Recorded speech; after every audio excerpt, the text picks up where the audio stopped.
చల్లని వాతావరణాన్ని మాకు ఇచ్చాం. సృష్టికి ఆజ్ఞాపించగలిగినటువంటి నరుడు ఇంక ముందులకు ఎన్నడూ లేడు. ఈ సమయంలో ఎవరూ లేరని ప్రభా యెహోవాను నీవు మా తండ్రి సూర్యుని ఆజ్ఞాపించగా ఆగిపోయినటువంటి సూర్యుని బట్టి నీవు పలికిన మాటలు మేము జ్ఞాపకం చేసుకుంటున్నాం ప్రభా. కానీ ఈ దినాల్లో దేవుడి ప్రవర్తగా మాకు బహుమానముగా ఇచ్చిన దైవ స్థితిని బట్టి కూడా మీకు స్తోత్రములు. తండ్రి గారిని బట్టి ప్రభా అలాంటి అనుభవములు మాకు నేర్పిస్తూ మా దేవా ఈ సాయంకాల సమయంలో వర్షము ఆటంకముగా మాకు కనబడుతూ ఉన్నప్పటికీ తండ్రి దానికి నీవు ఆజ్ఞాపించి ప్రభా మా కార్యక్రమములకు ఆటంకం లేకుండా కొనసాగింప చేసిన దేవానికి స్తోత్రములు చెల్లిస్తున్నాము స్వామి. చల్లపూట నా తండ్రి ఆ యొక్క ఆదిదంపతులైనటువంటి ఆదామములను రక్షించదు మెలనైన స్వరముతో ప్రభా నీవు వారితో మాట్లాడగా విన్నా వారే ఎంత సంతోషించారో కనుక మా దేవా ఈ దినమంది చల్లని వాతావరణంలో ప్రభా నీ బిడ్డలైన వారిని మరుగుపరిచేవా నీవు మాకు వినిపించినటువంటి వర్తమానం బట్టి కూడా నీ పదనాలు తెలుస్తున్నాము.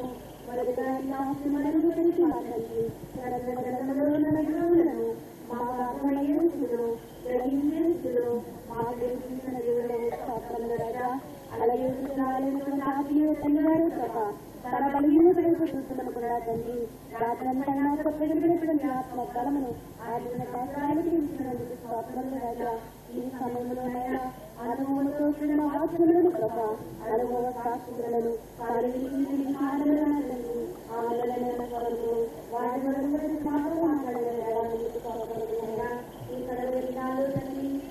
పోయే ఆత్మల కొరకు ప్రార్థించేది ప్రభా ఈ సమయంలో నా తండ్రి శాస్త్రంలో ఈ మామూలు ఏమి కనబడినటువంటి కలవలేదు కదా మేము సాధించినటువంటి రూపములను నీవు తండ్రి బలైన పడుతున్న జ్ఞానాలు ప్రస్తుతమైనటువంటి భావాలను ప్రస్తుతమైనటువంటి స్థలాలను ప్రస్తుతమైనటువంటి విషయములను మాకు అందజేస్తున్నారు ఆ వాకులను భద్రపరుస్తుంది మరి వాటిని మార్పులలో అలాంటి వారి వారందరికీ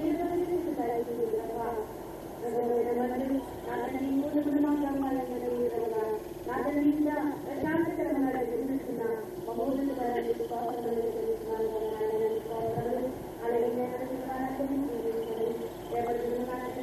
మరియు కూడా అందులో కూడా అతను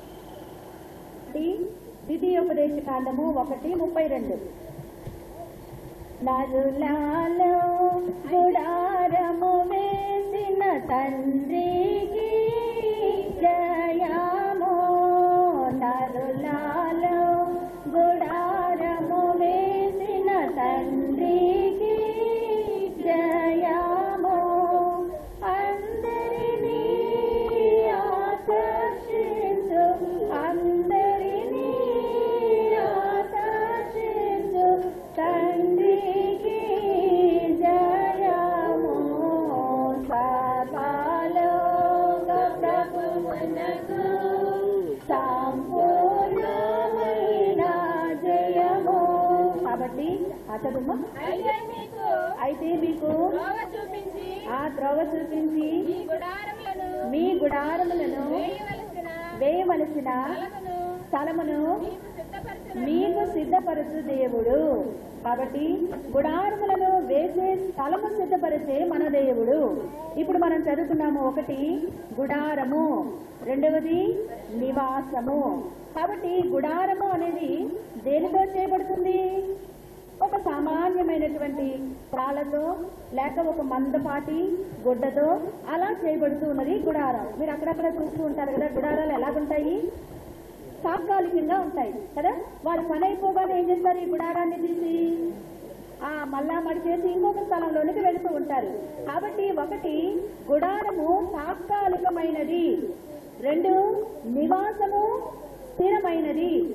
అలాగే గుడారము సామాన్యమైన స్థితిలో తయారు చేయబడింది, నివాసమైతే గట్టిగా కట్టబడినటువంటి ఒక కట్టడముగా మనకు కనబడుతూ ఉన్నది. అందుకే ఒకానొక దినం ముందు దైవజనులైనటువంటి తండ్రి గారి దగ్గరికి ఎవరో వచ్చి అన్నారంట, అయ్యా బైబిల్ మిషన్ వారందరూ సన్నిధి సన్నిధి అంటారు కదా, అసలు సన్నిధి అంటే ఏంటి అన్నారంట వేరే మిషన్ వారు వచ్చి. అప్పుడు దైవజనులు నవ్వుకొని అన్నారంట, సన్నిధి అంటే ఏమి లేదబ్బాయి, సన్నిధి అంటే సరదా అన్నారంట. సన్నిధి అంటే ఏంటి? సరదా. ఏంటి సన్నిధి అంటే సరదా చేయాలా? అర్థం కాలేదు. నీకు బాగా అర్థం అవ్వాలంటే సన్నిధి అంటే పరదా అన్నారంట. పరదా అంటే పట్ట, లేకపోతే ఇవి ఇలాంటివి కదా. కాబట్టి ఈ సన్నిధి అంటే ఒకటి పరదా. పరదా అంటే ఇలాగా అడ్డు వేసుకొని లోపలికి వెళ్ళి ఏం చేయాలంట? సరదాగా మాట్లాడాలి. ఎవరితో? మన తండ్రితో కదండి. కాబట్టి మన దేవునితో మనం సరదాగా మాట్లాడుకోవాలి. తండ్రి బిడ్డలు ఏకాంతంగా ఉన్నప్పుడు, ఒంటరిగా ఉన్నప్పుడు ఎంత సరదాగా మాట్లాడుకుంటారు కదండి. కాబట్టి ఇక్కడ చూసినట్లయితే గుడారము దేనికి? అసలు గుడారం అంటే ఏంటి అంటే సరదాగా దేవునితో మాట్లాడుకోవడానికి ఒక పరదా కట్టుకొని ఆ లోనకి వెళ్ళండి అన్నారంట. అయ్యా అందరికీ బెడ్రూము, బాత్రూము, డైనింగ్ రూము అన్ని రూమ్లు ఉన్నాయి, మరి ఒకే గదుల్లో వాళ్ళు ఎలా చేయగలరు సన్నిధి అంటే? అప్పుడు దైవజనులు అన్నారంట, నిజమేనమ్మా, నీకున్నది ఒకే గది అయితే ఆ ఒకే గదిలోనే ఒక స్థలం, మరి ఏం చేస్తావు? వంటకు వాడడానికి సిద్ధం చేసుకుంటావు. వంట చేసుకున్న దగ్గరే పండుకుంటావా? కానీ ఇంకొక మూల నిద్రకు విశ్రాంతికి స్థలం ఉంచుకుంటావు, అలాగే ఇంకొక మూల భోజనం చేయడానికి స్థలం ఉంచుకుంటావు, మరి ఒక ప్రక్క అలాగే ఇంటి బయట స్నానం, ఇలాగ నువ్వు అన్ని ఏర్పాటు చేసుకుంటున్నావు కదా. అన్నిటికీ స్థలం ఉన్న నీకు దేవునితో మాట్లాడడానికి స్థలం లేదా? అలాంటప్పుడు నువ్వేం చేయాలంటే ఒక పట్టా తీసుకొని అది అడ్డుకట్టుకొని ఆ గుడారము లోపలికి వెళ్ళి దేవునితో మాట్లాడుతూ వచ్చేయి అన్నారంట. ఎంత బాగుంది కదండి. కాబట్టి ఒకటి గుడారము, రెండవది నివాసము. గుడారమును అనుభవం కలిగి ఉంటే తర్వాత మనం ఎక్కడికి వెళ్ళగలం? నివాసమునకు వెళ్ళగలము. అందుకే యోహాను సువార్త 14వ అధ్యాయంలో అన్నారు ఏమనంటే, నా తండ్రి ఇంట అనేక నివాసములు కలవు. కాబట్టి నివాసము కొరకు సిద్ధపడాలి అంటే ఈ భూలోకములో ఎక్కడికి వెళ్ళాలి? గుడారములోనికి వెళ్ళాలి. అందుకే ఇక్కడ మనం చూసినట్లయితే గుడారములోనికి ఎలాగో వెళ్ళాలి. ఒకసారి దైవజనులు చెప్పిన మాటలే మనం చెప్పుకుంటున్నామండి. ఒకసారి పొలం పనికి వెళ్తూ ఉన్నటువంటి ఒక వ్యవసాయకుని ఒక దేవుని సేవకుని వెళ్ళి అన్నారంట, అయ్యా ఈరోజు ఆదివారం కదా, గుడికి రారా అని అడిగారంట. అప్పుడు ఆయన అన్నారంట, అయ్యా గుడికి వస్తే ఏమొస్తుంది? గుడికి వస్తే ఏమొస్తుంది? మడికెళ్తే ఏమొస్తుంది? ధాన్యం వస్తుంది కదా. కాబట్టి గుడికి వెళితే ఏమొస్తుంది? మడికెళితే, మడి అంటే నారుమడి కదా.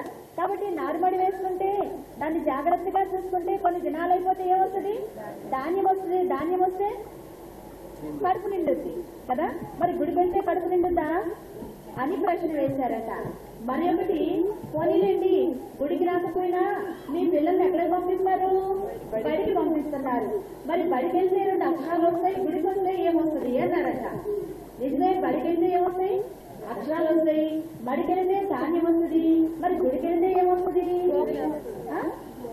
ఏమొస్తుంది? ఏమో ఏమీ రాదు అనుకున్నాడు. అందుకే నేను రాలేను అనుకుని విత్తనాలు చేత పెట్టుకుని వెళ్ళిపోయాడు.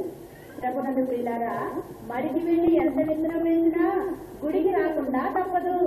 ఎందుకు రావాలి గుడికి? మడి వేసిన నీవు, విత్తనం వేసుకున్న నీవు పైకి చూస్తావు కదా, దేనికోసం? వర్షం కావాలి. మరి వర్షం లేకపోతే నువ్వు చేసిన ప్రయాసం అంతా కూడా వ్యర్థమే. కాబట్టి ఎక్కడికి రావాలి? గుడికి రావాలి. మరి మీరు తండ్రి గారు ఏమన్నారంటే, గుడికి వచ్చే నీవు ఎలాగూ రావాలి అంటే బడిగా రావాలి కదా. ఇప్పుడు ఎక్కడికైనా వెళ్ళాలంటే, సినిమాకు వెళ్ళాలంటే అది మరి మొదలు పెట్టకపోతే పరిగెత్తుతాం. ఎందుకు? నాకు అర్థం కాదు కదా. ఏం జరిగిందనేటువంటి ఆశ, అలాంటి ఆలోచన ఎలా పరిగెత్తామో అలాగే గుడికి కూడా ఎలా పరిగెత్తాలంట. అయ్యో వెళ్ళిపోతే ఏం జీవనపోతో మొదలు పెట్టగానే 7 జీవనలు వస్తాయన్నారు కదా గుడి అయిపోయే వరకు.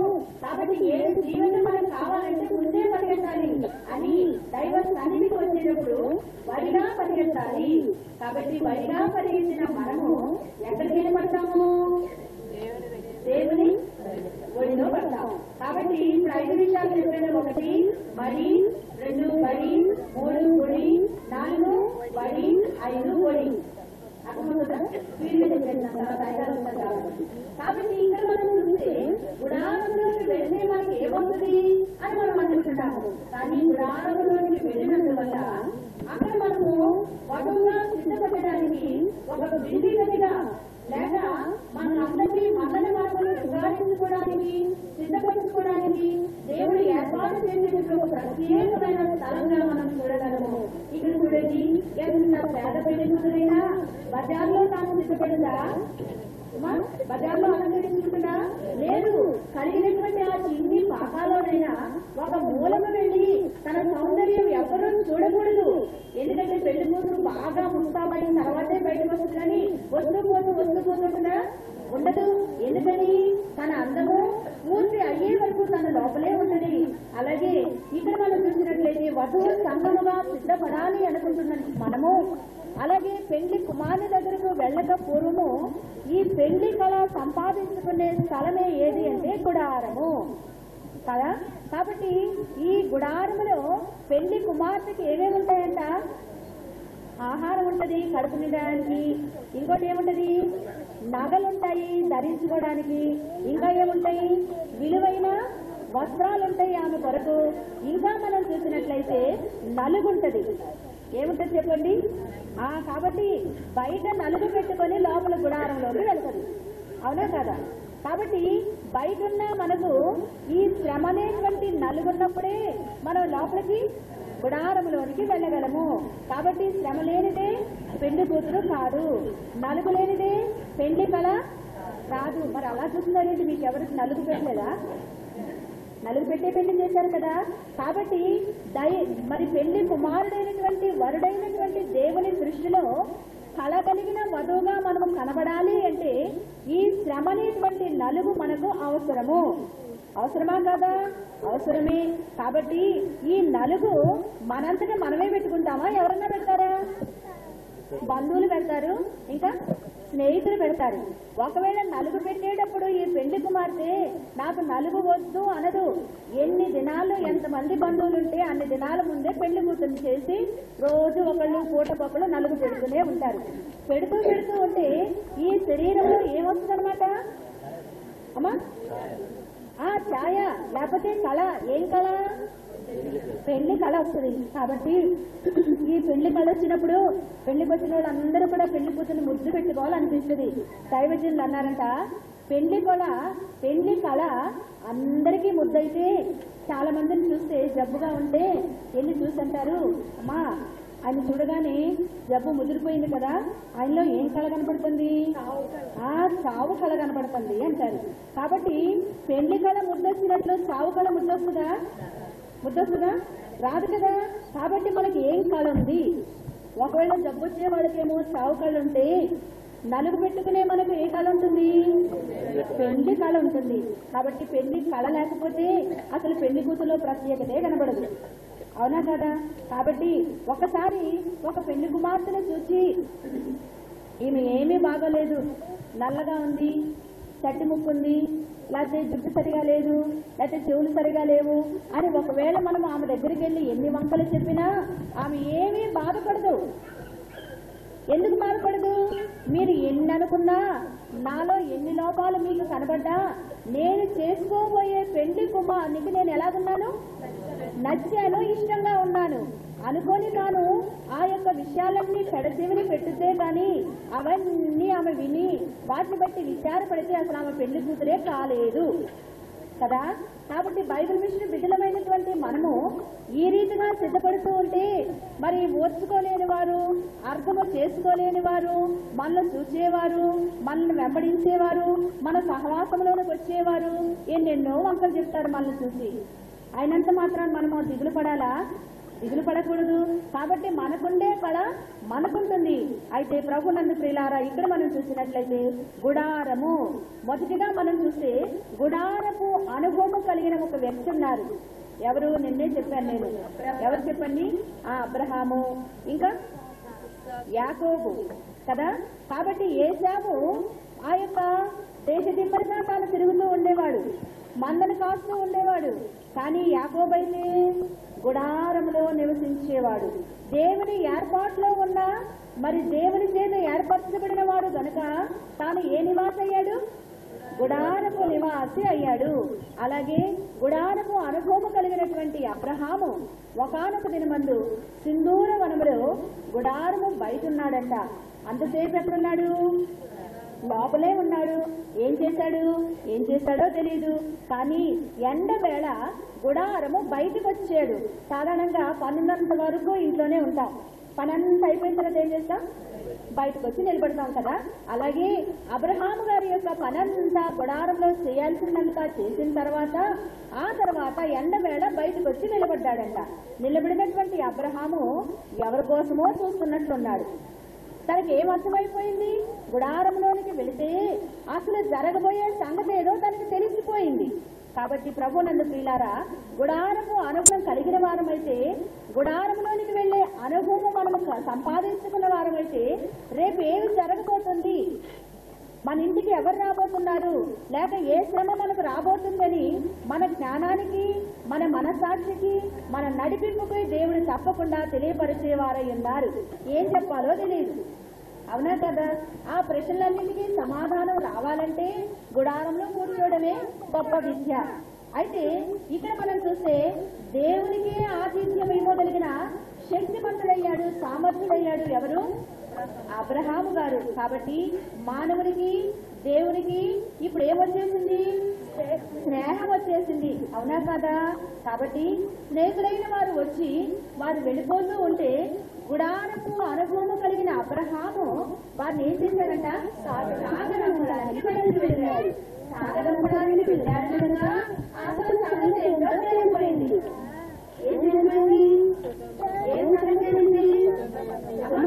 అప్పుడు దేవుడు అనుకుంటూ ఉన్నాడు, నేను నా మనసులో ఉన్న విషయాన్ని నా స్నేహితుడికి చెప్పకుండా దాచగలనా?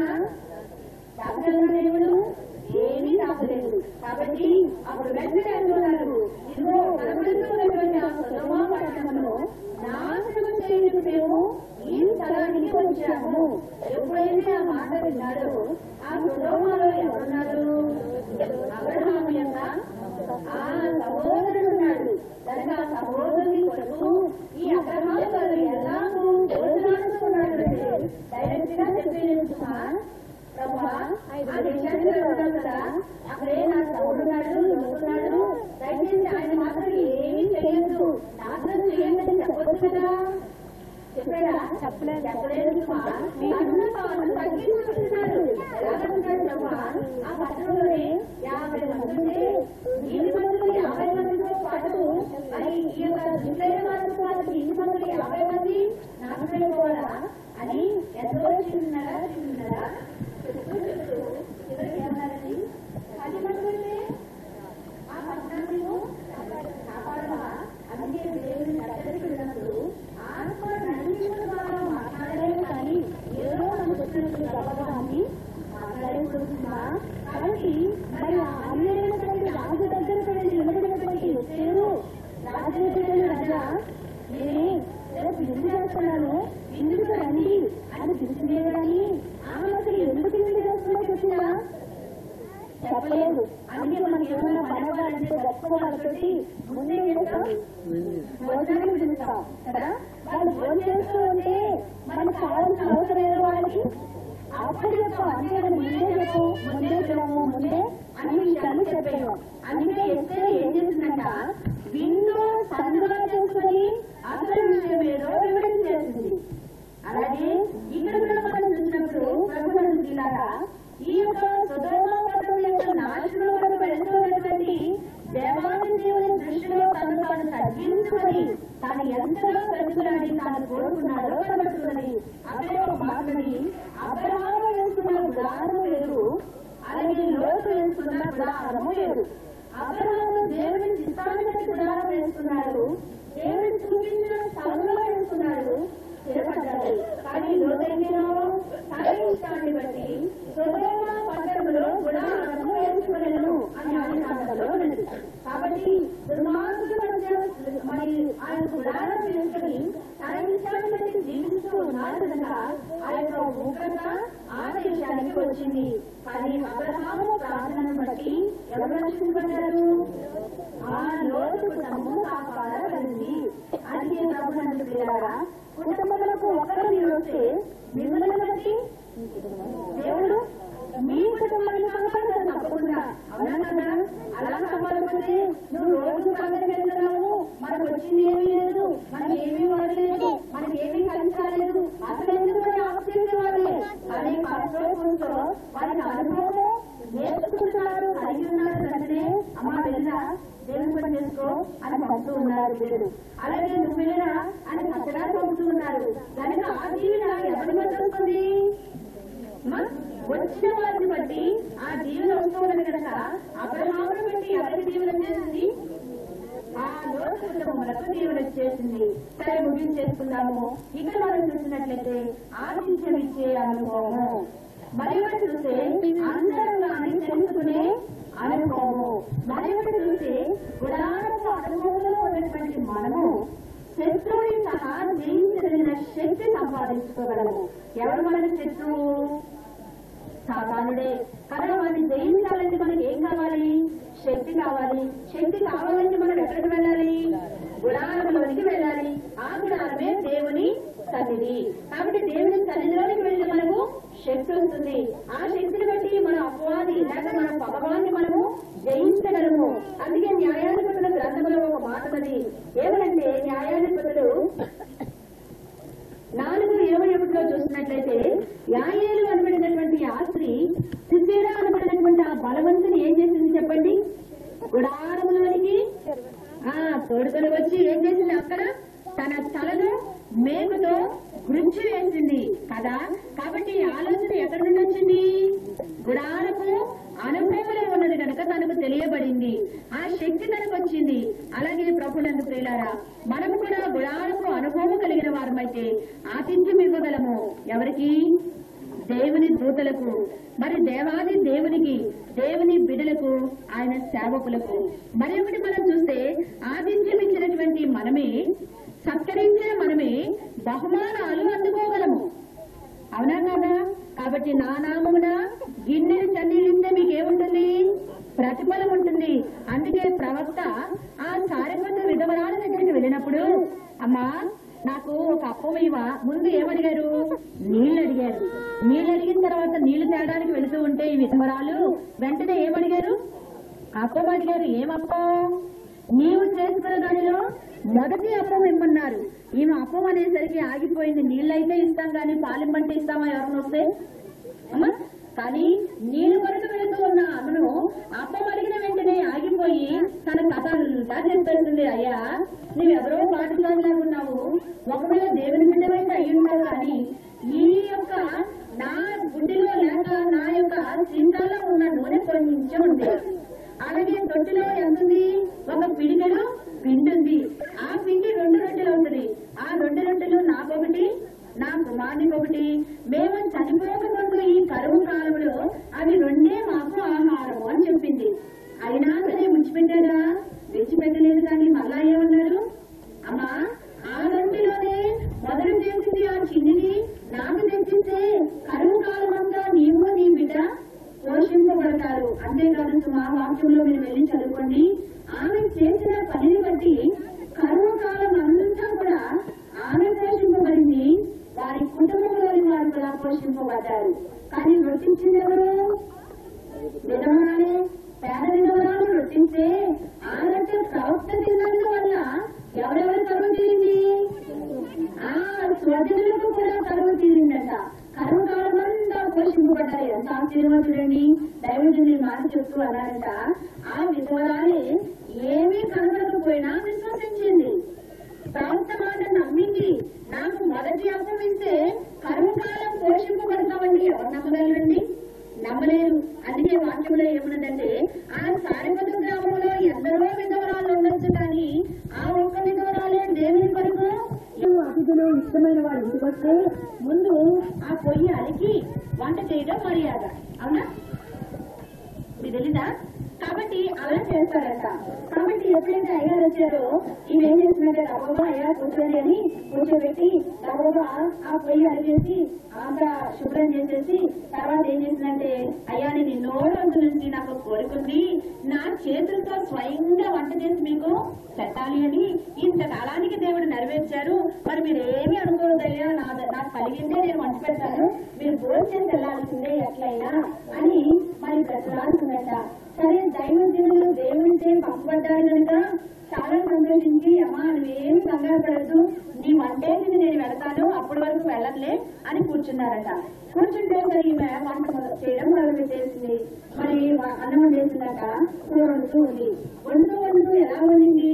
పొయ్యి మీద కూర పెట్టేసి అది వెళ్ళిపోయి ఉప్పు కారం వేసేసి మళ్ళా వచ్చి అయ్యగారి దగ్గర కూర్చొని 2 మాటలు విని మళ్ళా వెళ్ళిపోయి అయ్యగారిని ఇప్పుడు వెళ్తాను కూర మాడిపోతాను అని మళ్ళా వెళ్ళిపోయిందట. వెళ్ళిపోయి మళ్ళా చూసి మరి దాన్ని వేయాల్సింది ఏమన్నా ఉంటే వేసేసి మళ్ళా వచ్చి కూర్చొని మళ్ళా మాట్లాడేది. ఇలాగా